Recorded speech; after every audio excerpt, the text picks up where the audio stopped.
You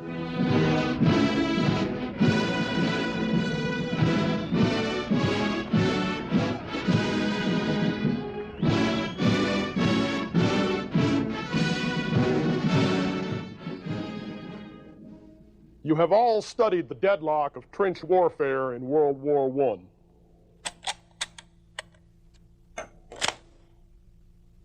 You have also learned that there are three major categories of solutions to the deadlock: the technical, tactical, and strategic. I would like to focus on one problem and then talk about one technical solution to it.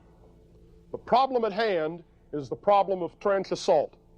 After you have managed to survive your trip across no man's land and you get near an enemy trench, how do you rid that trench of all the antisocial people who are in it?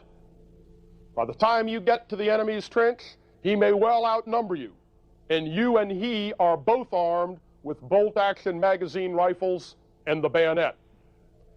Cleaning out a trench with a bayonet, though it can certainly be successful, is a relatively high-risk operation that consumes a great deal of manpower.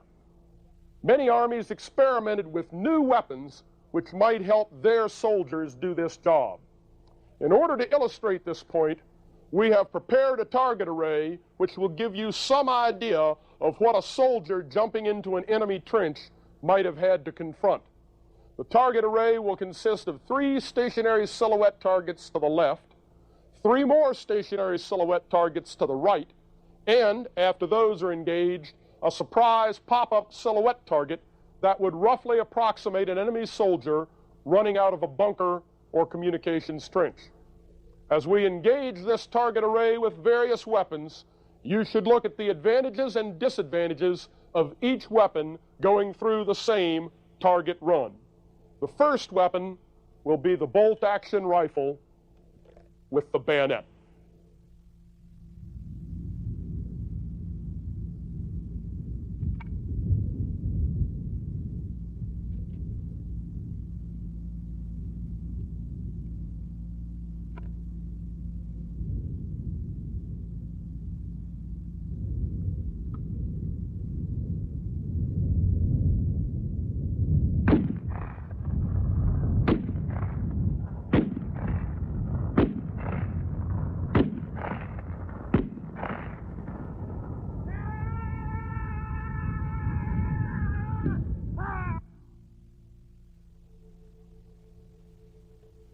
The obvious problem with the bolt-action rifle is the long period of time between shots.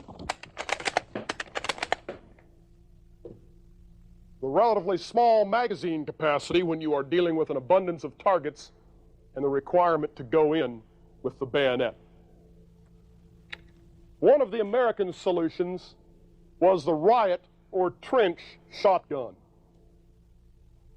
This Model 97 trench shotgun is a good example of many of the weapons that were tried. Though it has a bayonet lug, it normally was not used with the bayonet. It fires a 12-gauge shotgun shell, which is loaded with buckshot. Depending on the size of the buckshot, it may hold anywhere from 9 to 24 pellets per shell. The weapon was a pump action, which means it was cycled by pulling the slide back and then pushing it forward. This motion extracted and ejected the empty cartridge in the chamber, fed a new round up from the magazine, locked it into the chamber, and cocked the weapon. The shooter then only had to pull the trigger. Due to the shortage of spare parts for this 1897 riot gun, a new Model 500 riot gun will be used. The shells each hold 13 number 0 buckshot.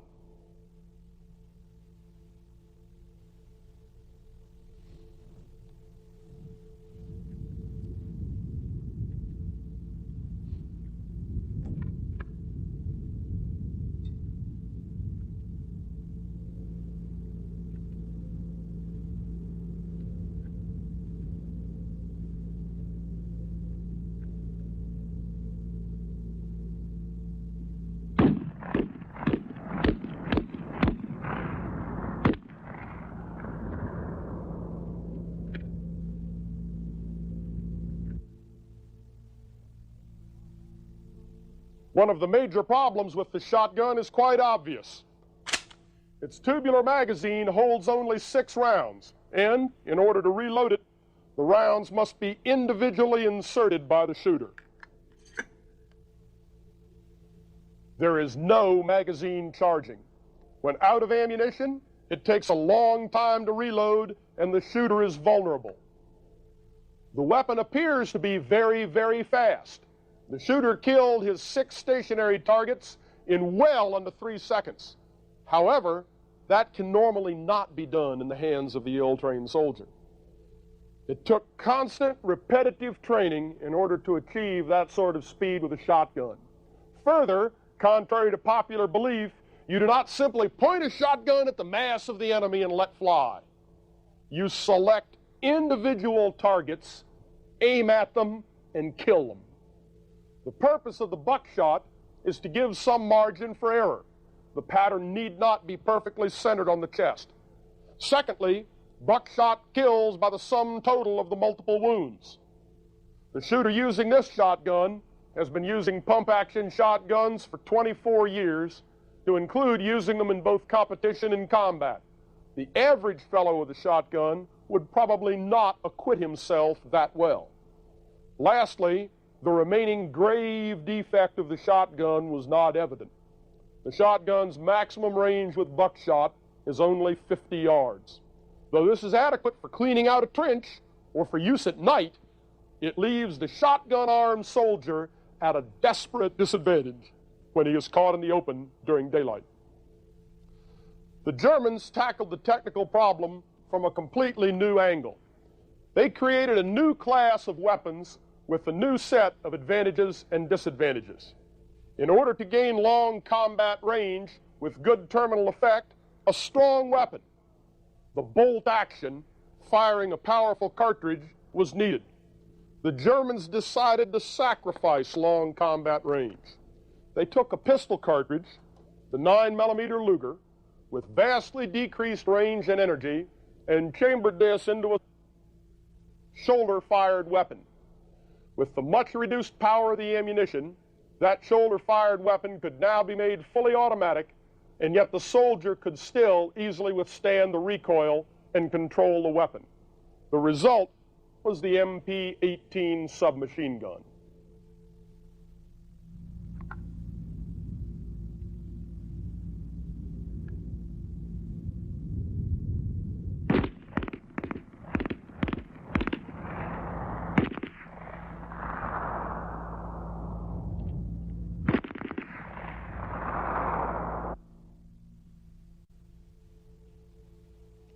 You can see that the shooter of the submachine gun tackled his targets in only 5 seconds and still had ammunition for an 8th surprise target.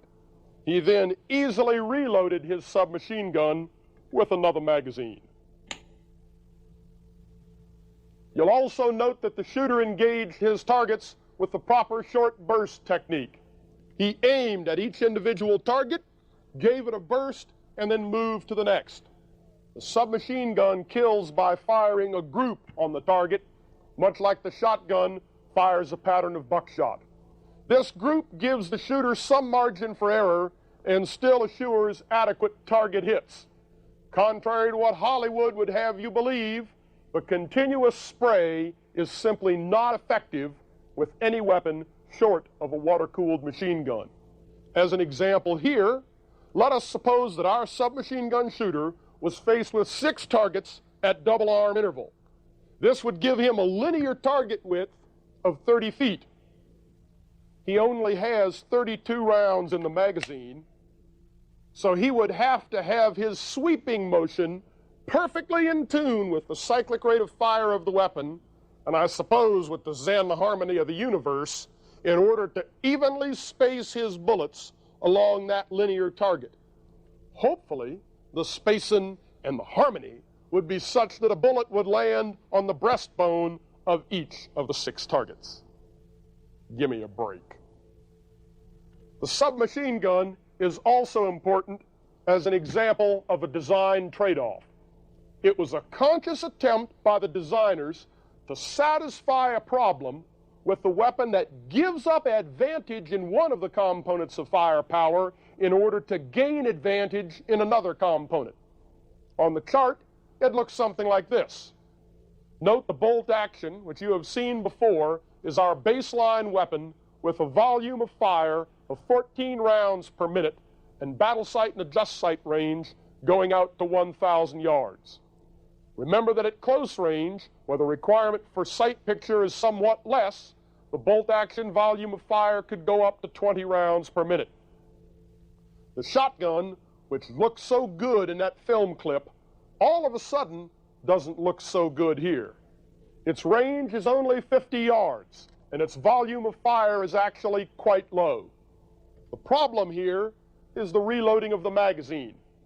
Though it is lightning fast while ammunition is in the weapon, once it is emptied, it then becomes deathly slow.